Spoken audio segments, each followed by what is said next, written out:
Olá, meus irmãos, boa noite. Que prazer estarmos juntos hoje aqui na presença de Deus. Estar na presença de Deus é sempre muito especial, mas quando estamos juntos aos nossos irmãos compartilhando desse momento, se torna ainda mais especial. E estou feliz em estar aqui com você hoje e também estou feliz em saber que aqueles que não puderam vir também estão nos acompanhando e também estão compartilhando da presença de Deus em suas casas. Então se sinta num momento especial agora, que é o momento do estudo da Palavra de Deus. Você já deve saber que nós estamos nos últimos domingos aí, nos últimos 13 domingos, para ser mais exato, nós estamos fazendo uma série de estudos sobre as 28 crenças fundamentais da Igreja Adventista do Sétimo Dia. Então, se possível, os meninos da sonoplastia já podem até projetar o slide. 28 crenças fundamentais da Igreja Adventista do Sétimo Dia.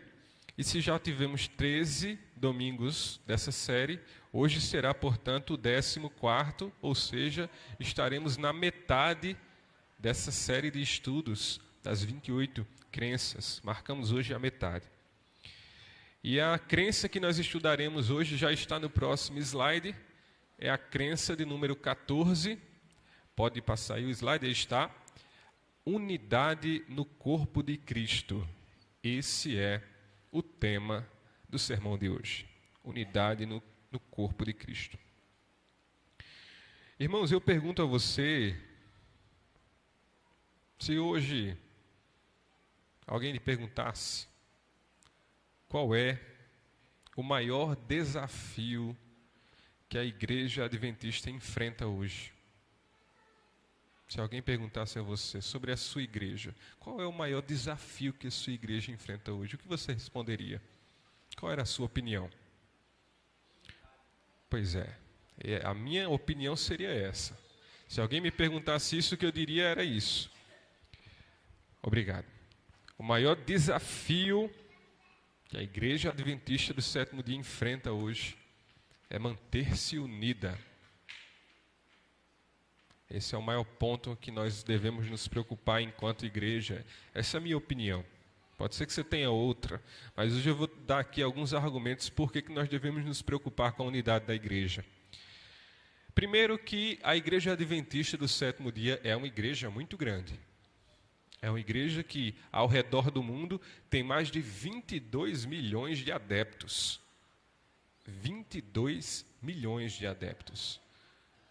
Em tantos países que falam ali mais de 400 línguas.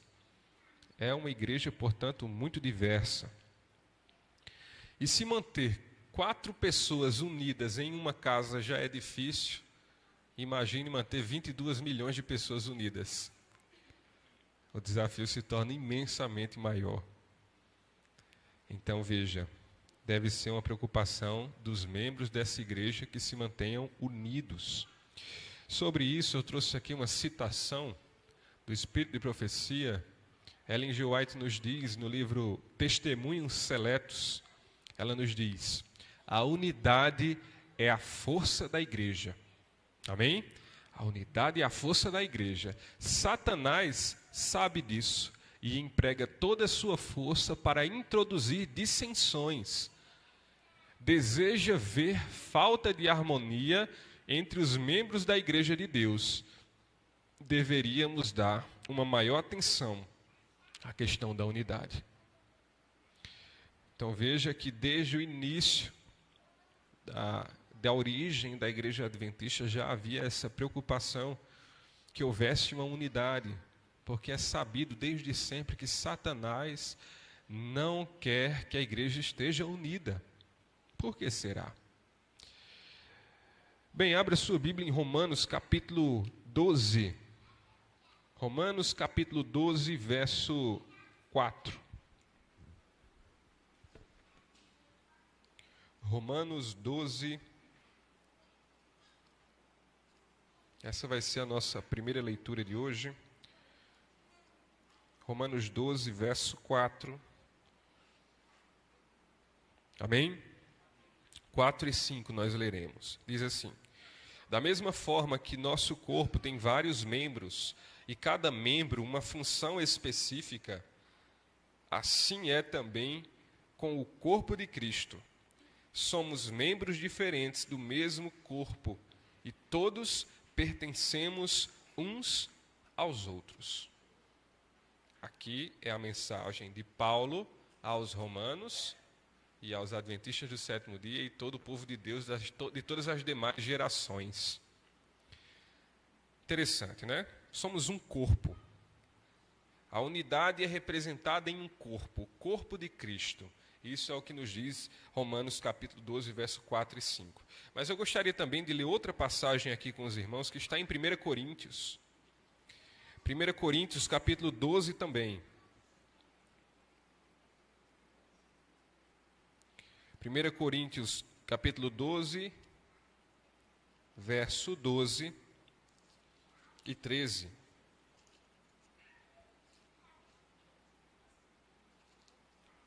Amém? Diz o seguinte: o corpo humano tem muitas partes, mas elas formam um só corpo. O mesmo acontece com relação a Cristo. Alguns de nós são judeus, alguns são gentios, alguns são escravos e alguns são livres. Mas todos nós fomos batizados em um só corpo pelo Espírito Santo. E todos recebemos o privilégio de beber do mesmo Espírito. Amém? Irmãos, eu me surpreendi quando eu estava pesquisando textos bíblicos para embasar o sermão de hoje com essa temática. E eu fiquei espantado com a quantidade de versos que a Bíblia tem com o mesmo conteúdo, visando a unidade, falando que a igreja forma um corpo, inclusive usando essas mesmas palavras.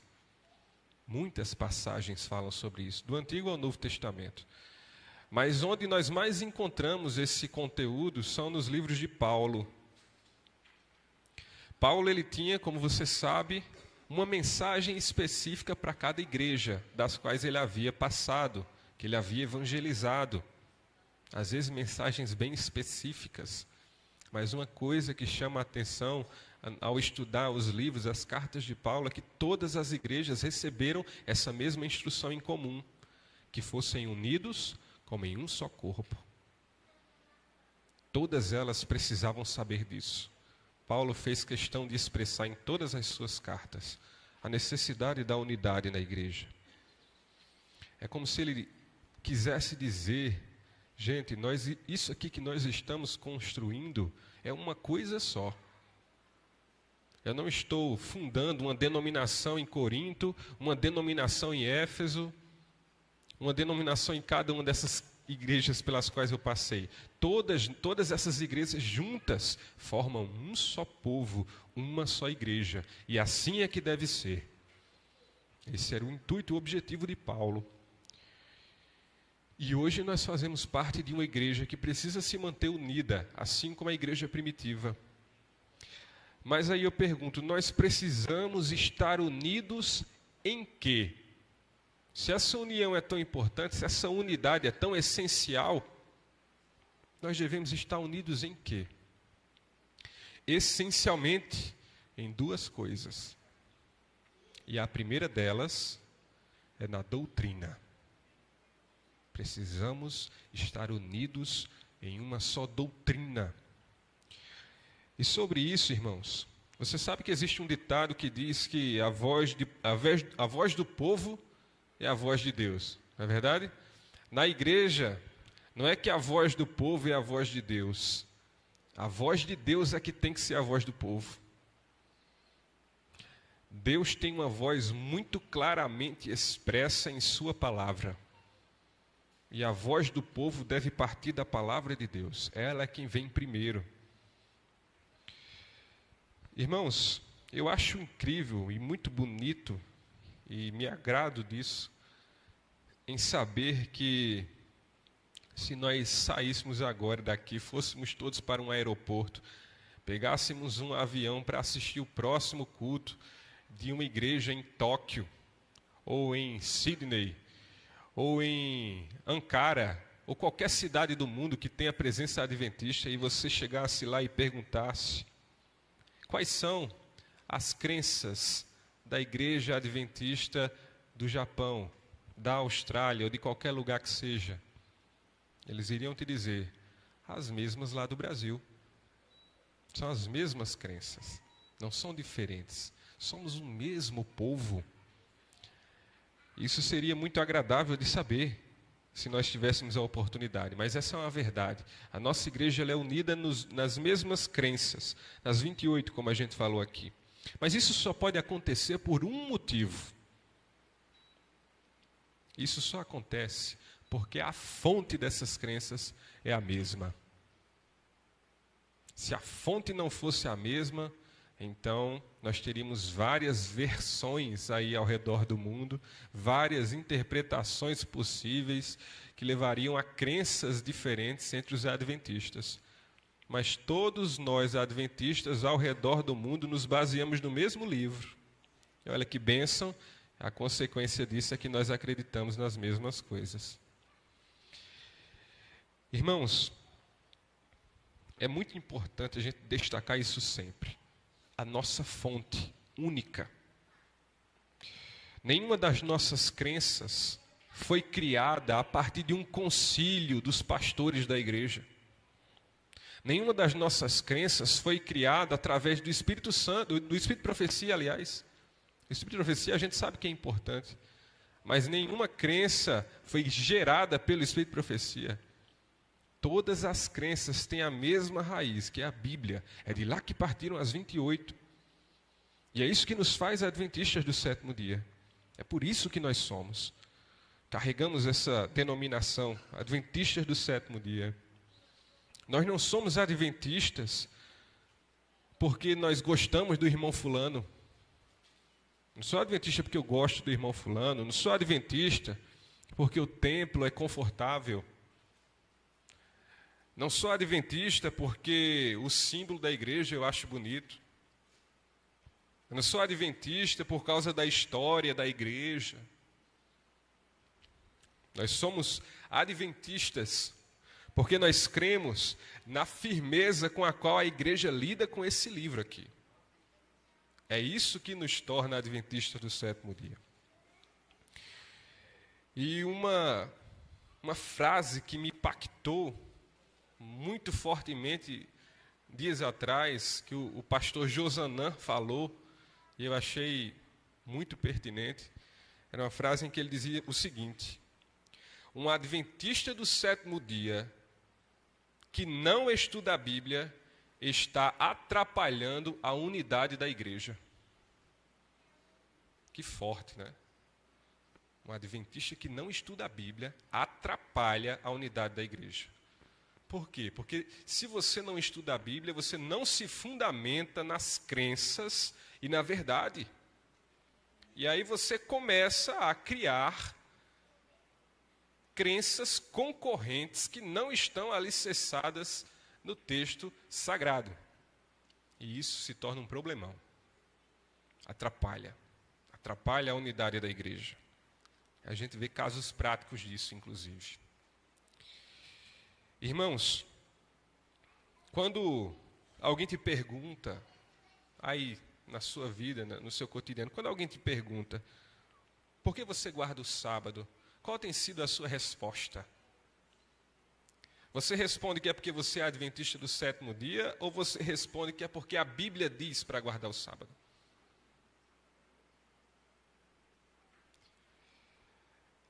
Nós devemos demonstrar a todo mundo que o nosso guia é a palavra de Deus. E sermos adventistas do sétimo dia é apenas uma consequência disso.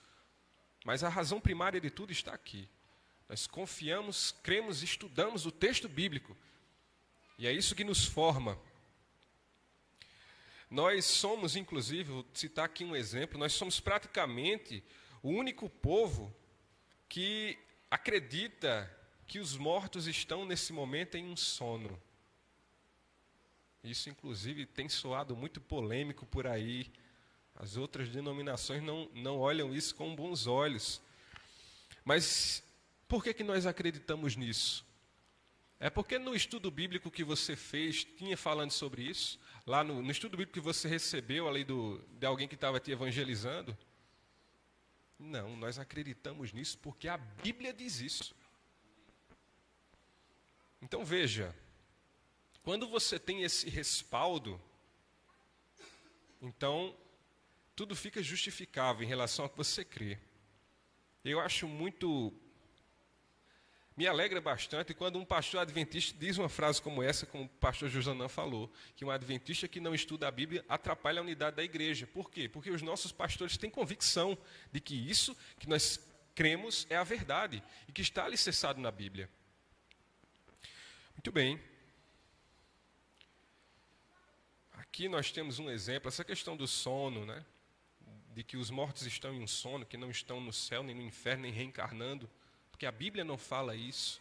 O que a Bíblia fala é o que Jesus Cristo disse. Os mortos estão dormindo. E um dia eles ressuscitarão para o encontro com o Rei. Irmãos, você acha mesmo que... Eu vou fazer uma pergunta. Você acha que Satanás prefere que você perca o seu tempo brigando na internet por causa da Bíblia ou estudando a Bíblia? Como você acha que Satanás deseja que você use o seu tempo? Quantas vezes nós não percebemos irmãos nossos que estão perdendo tempo e energia em discussões, e discussões ainda que envolvem a Bíblia e gastam seu vigor, sua vitalidade com isso, em vez de estar, na verdade, estudando a própria Bíblia. É claro que não é da vontade de Deus que seus filhos estejam brigando. Inclusive, é sobre isso o texto que nós leremos agora. Porque o segundo, eu falei que nós devemos estar unidos em duas coisas. A primeira é a doutrina, a segunda é a nossa missão. Vamos abrir a nossa Bíblia em Marcos, capítulo 9. Marcos 9.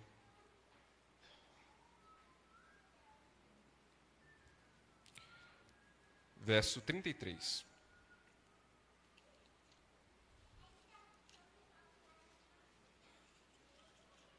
Já que falamos em briga, né?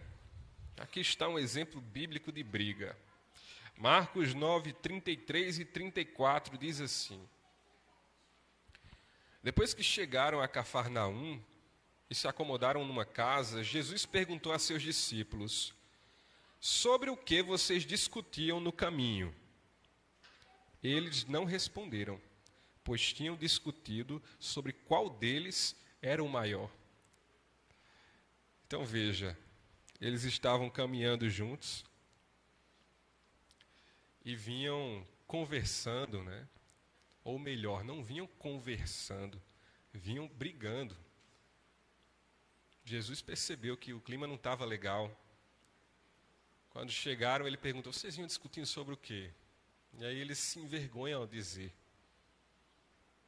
porque não era claramente uma discussão que agradaria o mestre. Não era claramente nada que fosse produtivo. Saber quem era o maior. Os discípulos eram desunidos antes do Espírito Santo descer sobre eles. Mas eu gostaria de ler mais um episódio em que eles se estranharam. Mateus capítulo 20. Mateus 20, verso 20.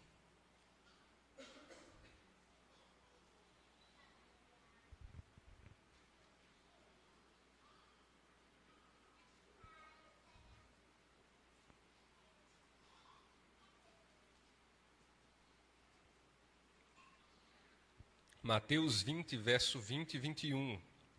Diz assim: Então a mãe dos filhos de Zebedeu veio a Jesus com seus filhos.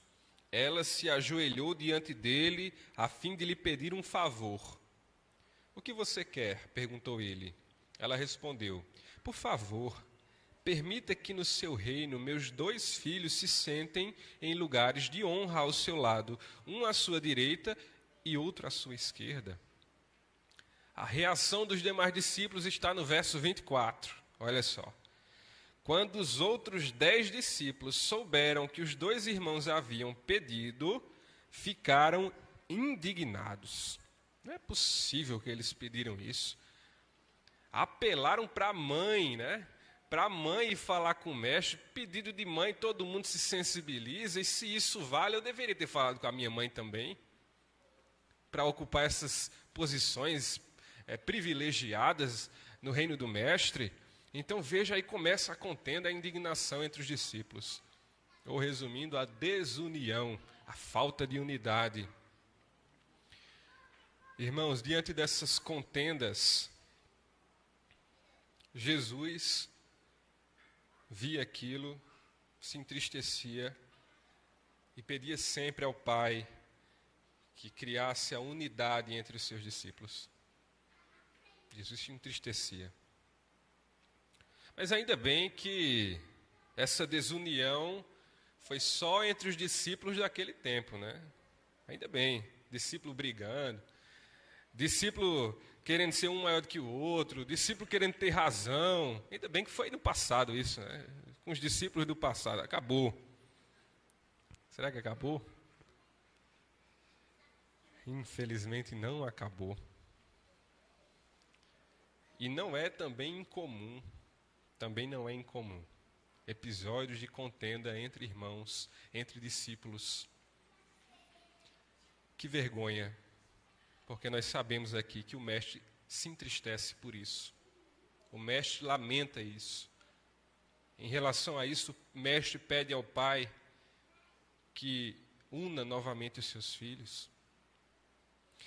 Agora vamos para João, capítulo 17, verso 20. Veja como o mestre se expressa sobre isso. João 17, verso 20. Diante dessas contendas, é isso que o mestre vai dizer.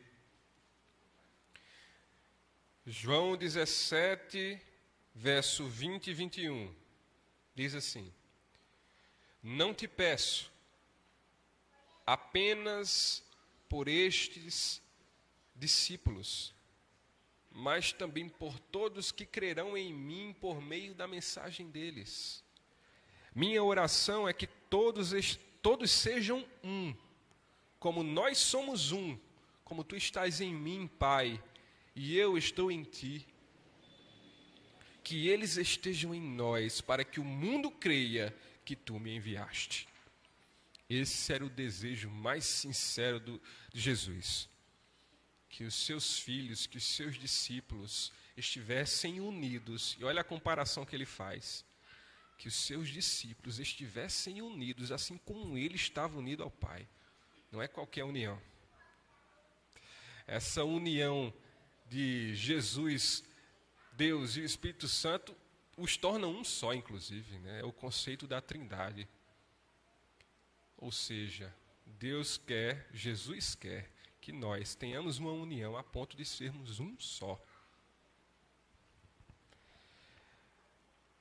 E veja que aqui ele não está pedindo só pelos discípulos de sua época, aqueles 12, mas ele está pedindo também pelos discípulos que viriam, que seriam ainda evangelizados, ou seja, nós. Jesus estava aqui já em João capítulo 17, pedindo pela nossa união entre nós aqui, ano 2025. Muito bem. Agora o complemento do verso era o seguinte: Jesus estava pedindo união para quê? Né? Para que ele queria que os seus filhos estivessem unidos? Será que ele disse assim: Pai, eu peço que eles sejam um, para que eles possam fazer junta panela na casa um do outro? Esse era o pedido de Jesus? Não foi para isso que ele pediu a união.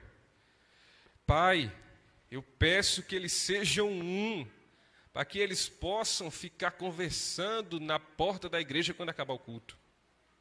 Foi esse o pedido de Jesus? Não, essas coisas são boas, irmãos. Eu não estou condenando aqui, nem proibindo. Não me interpretem mal. Fazer um junta-panelas é legal. Conversar com o irmão no fim do culto é legal. Mas a união que Jesus estava pedindo, a consequência principal não devia ser essa. Jesus pede, Pai, que eles sejam um, para que o mundo creia através da unidade deles. Para que eles sejam um, para que assim eles evangelizem, que eles convertam através da unidade. Essa é a função de estarmos unidos. Não devemos estar unidos simplesmente para vivermos bem aqui, felizes, relacionamento sadio entre nós, mas para que o nosso relacionamento e a nossa união testemunhem do nosso Deus, do único Deus. E o verso diz que a esperança de Jesus é que mesmo que a nossa união não faça com que eles creiam, mas que pelo menos o conheçam. Porque quando nós vivermos em união, nós daremos testemunho daquele que nos enviou. E ainda que eles não creiam, eles pelo menos conhecerão a Jesus Cristo. Lá em João, agora, capítulo 3, Jesus vai se direcionar aos discípulos. João, capítulo 3, verso 35.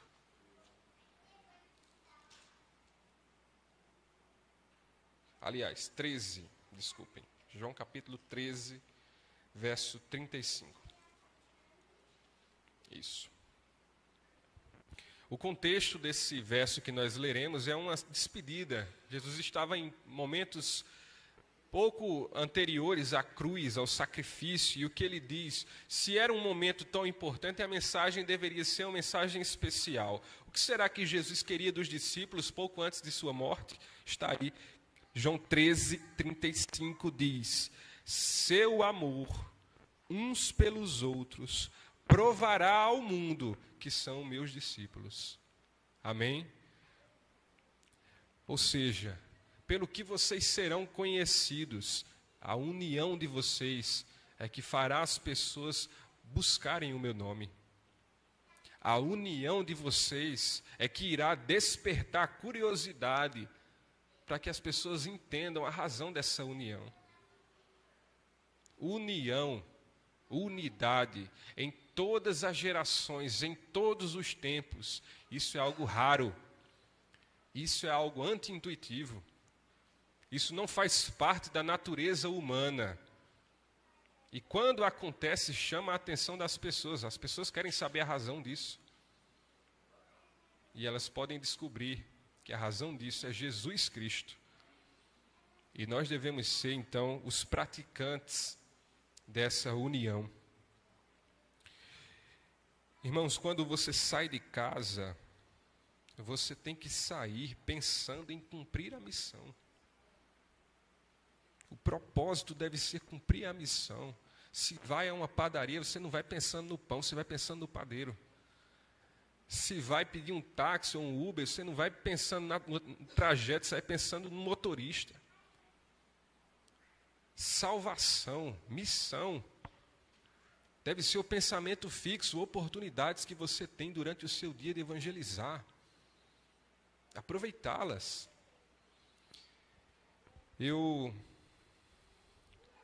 já li também no Espírito de Profecia, e achei muito interessante, eu não lembro agora qual foi o livro, mas a escritora Ellen White, a profetisa Ellen White, dizia que o melhor argumento a favor da mensagem adventista é uma família bem ordenada. Porque talvez a união mais difícil, incrivelmente, seja a união entre os familiares, não é? E uma família bem ordenada testemunha do cabeça dessa família, que é Jesus. E sobre isso, eu tenho um exemplo aqui de uma história que eu conheci há poucos dias também, de um homem, um pastor. Ele foi fazer um evangelismo em um país africano, um país que tinha pouca presença adventista. Você sabe que nos países africanos há muita religião que trabalha com feitiçaria, não é verdade?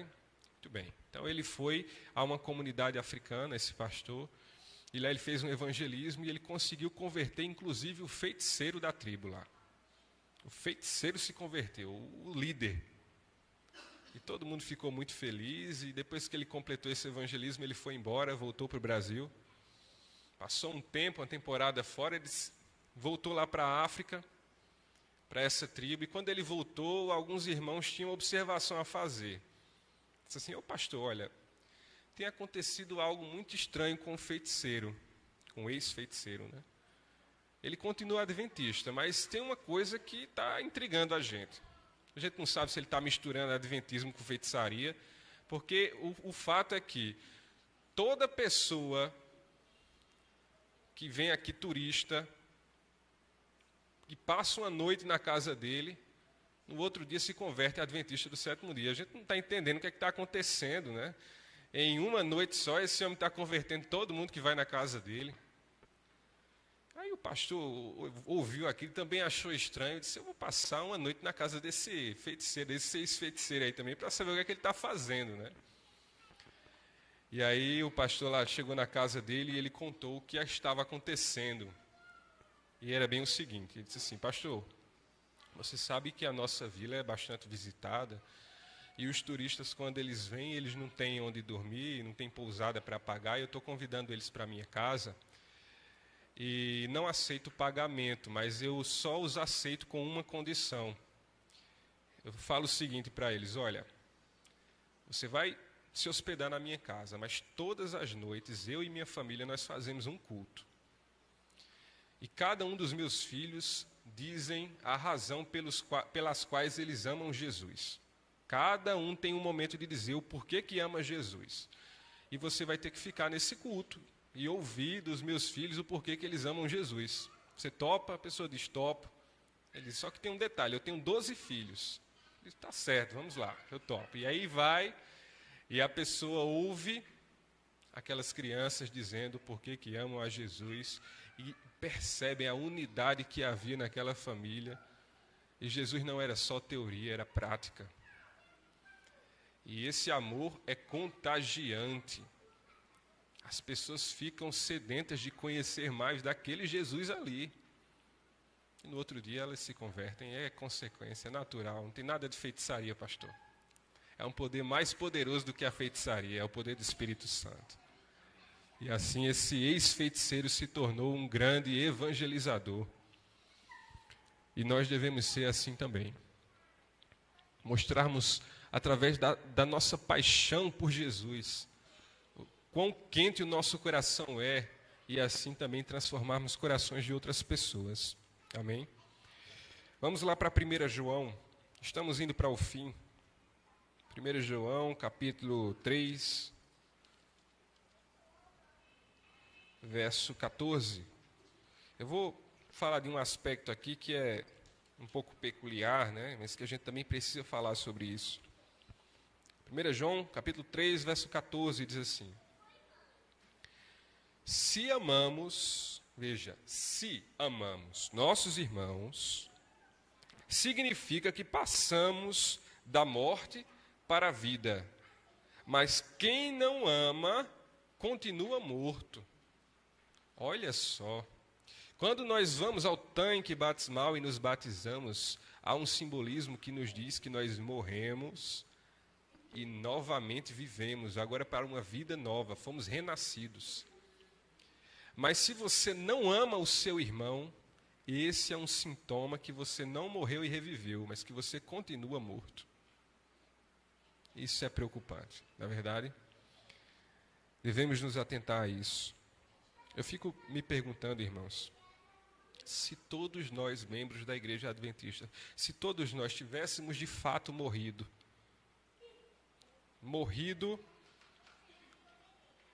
o nosso ego, será que haveriam ainda contendas na igreja? Se nós tivéssemos abandonado completamente a velha vida, o nosso ego, as nossas preferências pessoais, que não são as mesmas de Deus, haveria ainda contendas na igreja? Quantos ainda não morreram e renasceram de fato? O tanque batismal não é um passe de mágica, né? Deve haver uma reforma. O Espírito Santo deve ser convocado todos os dias. O tanque batismal não é uma vacina contra o pecado. A gente tem que a cada dia buscar de novo o Espírito Santo.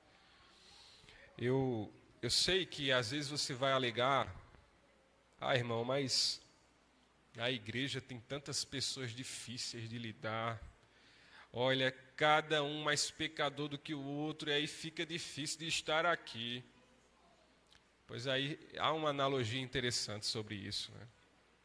Há um pastor que diz que a arca de Noé não era um lugar muito agradável, não. Não era nada de hotel 5 estrelas, era um lugar barulhento, talvez apertado, talvez fedorento. Era um lugar desagradável.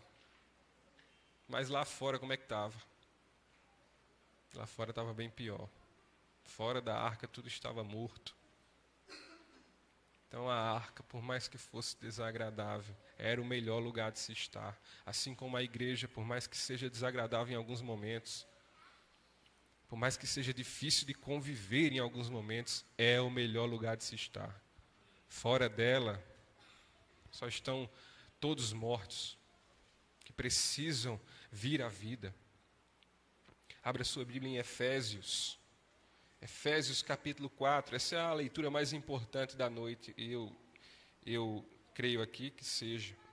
Efésios capítulo 4, verso 3 em diante. Amém? Diz assim: façam todo o possível para se manterem unidos no Espírito, ligados pelo vínculo da paz, pois há um só corpo e um só Espírito, assim como vocês foram chamados para uma só esperança.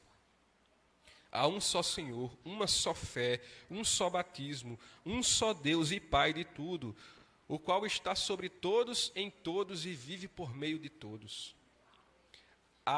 A cada um de nós, porém, ele concedeu uma dádiva por meio da generosidade de Cristo. Amém? Veja quantas indicações de unidade, né? Somos unidos em um só Senhor, uma só fé, uma só esperança, um só batismo, um só Deus. E nós recebemos muitas dádivas que nos completam. A dádiva que eu tenho, o irmão não tem. A dádiva que o irmão tem, eu não tenho. Assim a gente vai se ajudando, e como membros de um corpo, um vai servindo o outro. E o evangelho vai sendo pregado, espalhado, alcançando várias pessoas, e é o intuito principal de todos nós. O intuito é o mesmo, é único. Mas nós temos várias dádivas que fazem esse corpo, que compõem esse corpo. Eu vou encerrar contando uma história aqui para os irmãos, desses dois homens. Vejam aí a imagem deles. Dois homens que foram mundialmente conhecidos em razão da sua amizade.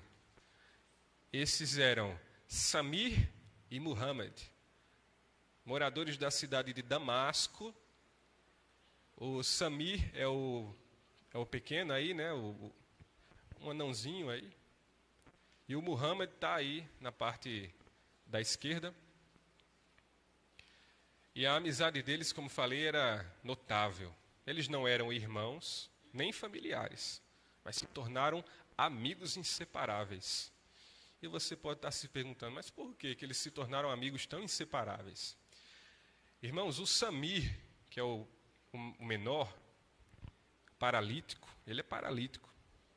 E ele vivia pedindo esmolas pela cidade de Damasco, se arrastando pelo chão, sendo desprezado pelas pessoas, sendo cuspido, rechaçado. Era uma vida de sofrimento.